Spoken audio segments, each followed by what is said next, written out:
आज हम केशवदास पाठ में संकलित पदों में से दूसरा पद राम वंदना के रूप में पढ़ेंगे। प्रसंग पूर्ववत ही है। प्रस्तुत पद केशवदास के महाकाव्य रामचंद्रिका से लिया गया है और यहाँ गणेश और सरस्वती की वंदना के पश्चात वे अपने आराध्य देव राम की वंदना कर रहे हैं।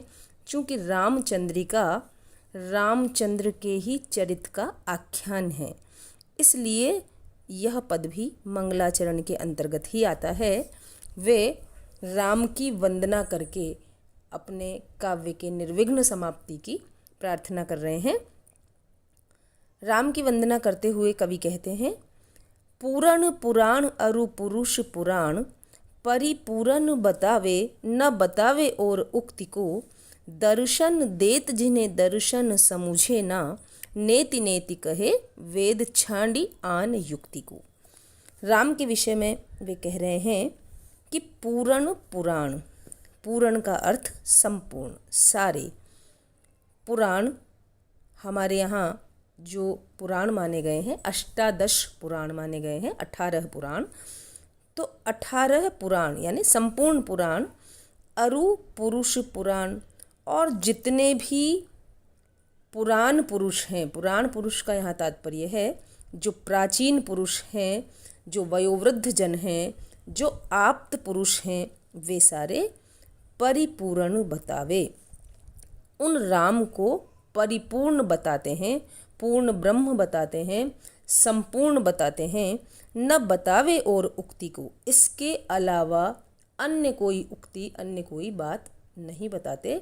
अर्थात 18 पुराण, आप्त पुरुष, पूर्ण पुरुष। यहाँ पुरुष पुराण से अर्थ यह है कि यदि हमें किसी भी बात के संदर्भ में जानकारी चाहिए तो हम वयोवृद्ध जन या जो अनुभव युक्त व्यक्ति हैं, जो प्राचीन व्यक्ति हैं, जो आप्त पुरुष है, उनकी बात को पूर्ण मानते हैं, सही मानते हैं। तो जितने भी पुरातन पुरुष हैं और संपूर्ण पुराण यानी 18 पुराण, ये सारे के सारे उन श्री राम को पूर्ण ब्रह्म बताते हैं। इसके अलावा और कुछ नहीं कहते। और कुछ नहीं कहने का अर्थ यह है कि यहाँ इस बात में कि राम पूर्ण ब्रह्म है, किसी व्यक्ति को संशय नहीं है, कहीं कोई मतभेद नहीं है।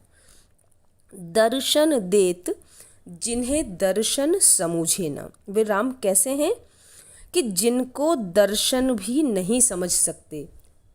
हम पंक्ति की अर्धाली देखेंगे, दर्शन समझे ना, जिनको दर्शन अर्थात षट दर्शन, 6 दर्शन माने गए हैं हमारे यहाँ, सांख्य, योग, न्याय, वैशेषिक, मीमांसा और वेदांत।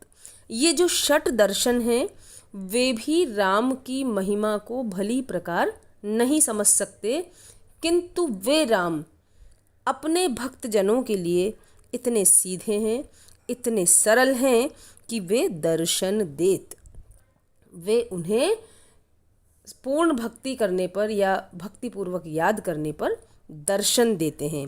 राम अपने भक्तों के लिए सहज हैं, सुलभ हैं और साकार हैं। यहाँ राम के साकार रूप की बात भी कही गई है कि साकार रूप में यदि भक्त उनकी कोई उपासना करता है तो वे उन्हें दर्शन भी देते हैं। हमारे यहाँ इस तरह के अनेक उदाहरण हैं, अनेक ऐसे प्रसंग हैं जिनमें यह ज्ञात होता है कि यदि मन से भक्ति की जाए, सकृद एव प्रपन्नाय तवास्मीति च याचते, यदि एक बार भी कोई प्रपन्न भाव से, दैन्य भाव से ईश्वर की भक्ति करता है और यह कहता है कि मैं तुम्हारा हूँ और उनके दर्शनों की कामना करता है, तो ईश्वर उन्हें दर्शन देते हैं। चूँकि राम हमारे यहाँ विष्णु के अवतार माने गए हैं और ऐसे अनेकानेक उदाहरण हैं।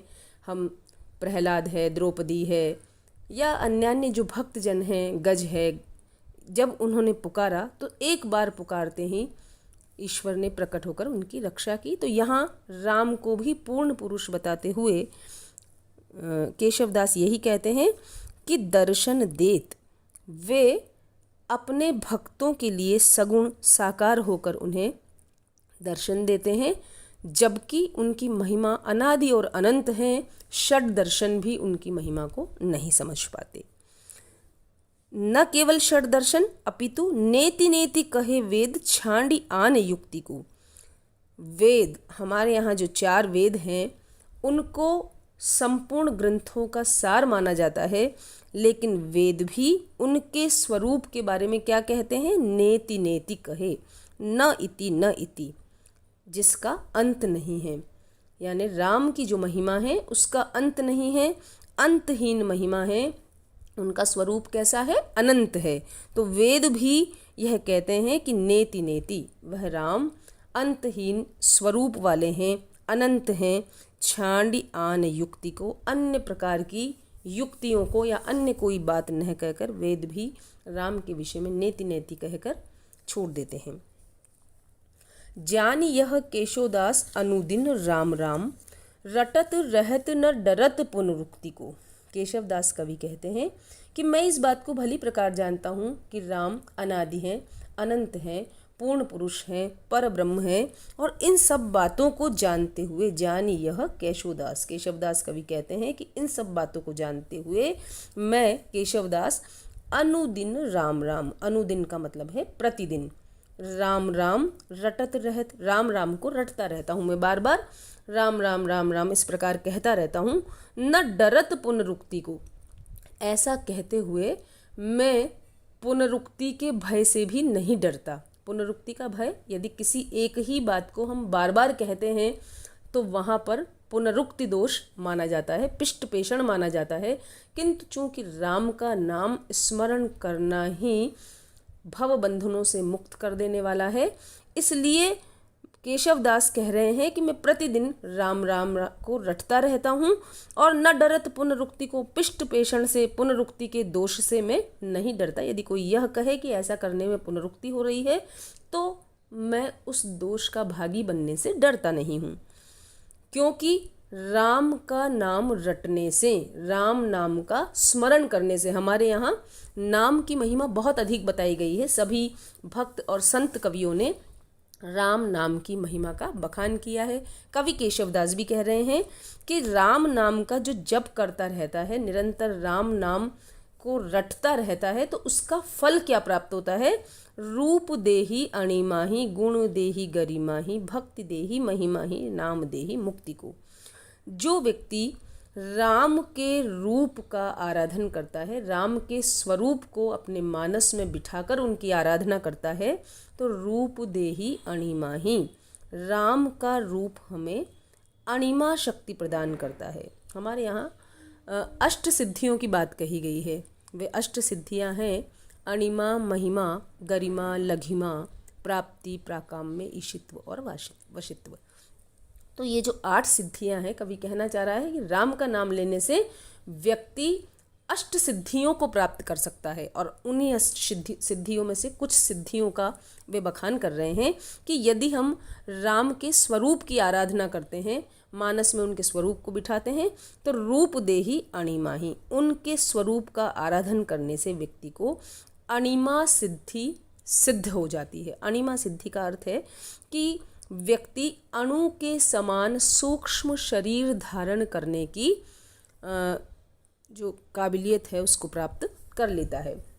अब इसका उदाहरण यदि हम देखें तो हमारे यहाँ राम का जो आख्यान है उसमें इस तरह का उदाहरण हमें हनुमान के संदर्भ में मिलता है कि जब हनुमान लंका गमन करते हैं तो रास्ते में उन्हें सुरसा नाम की राक्षसी का सामना करना पड़ता है, और जस जस सुरसा बदन बढ़ावा तासुदून कपि रूप दिखावा, तुलसीदास जी ने लिखा है।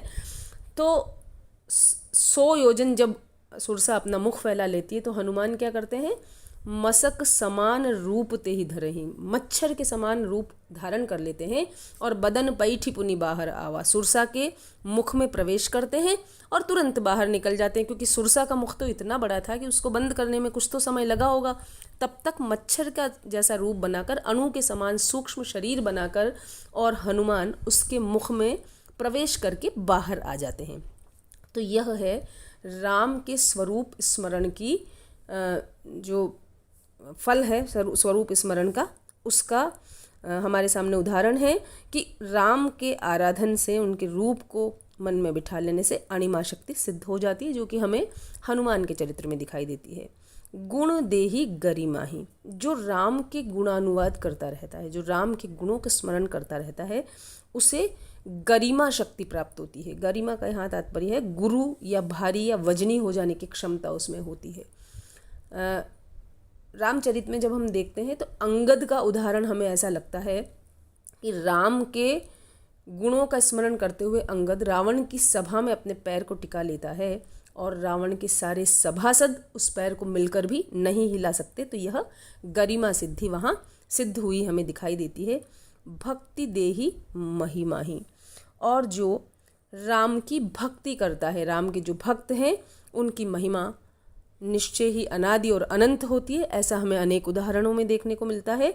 नाम देही मुक्ति को, और जो उनका नाम स्मरण करना चाहते हैं, करते रहते हैं, वे इस संसार सागर के बंधनों से मुक्त हो जाते हैं।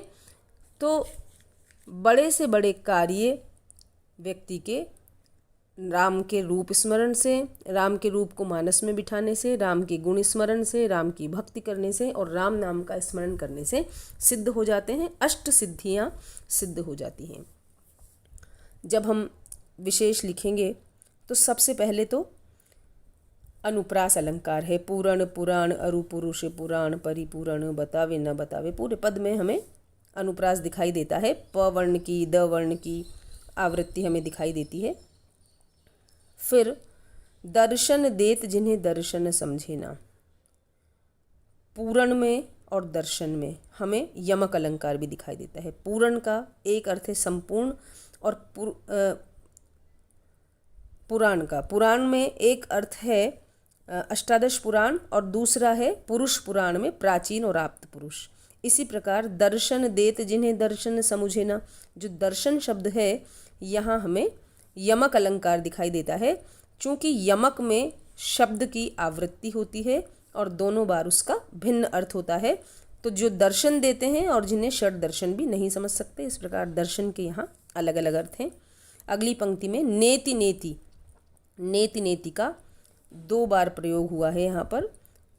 यह शब्द पर, यह इसके शब्द के अर्थ पर और शब्द पर बल देने के लिए है, इसलिए यहाँ पुनरुक्ति प्रकाश अलंकार है। अनुदिन राम राम, यहाँ भी पुनरुक्ति प्रकाश है।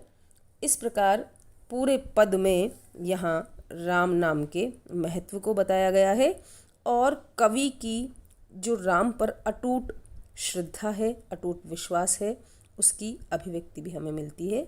यह मंगलाचरण का पद है।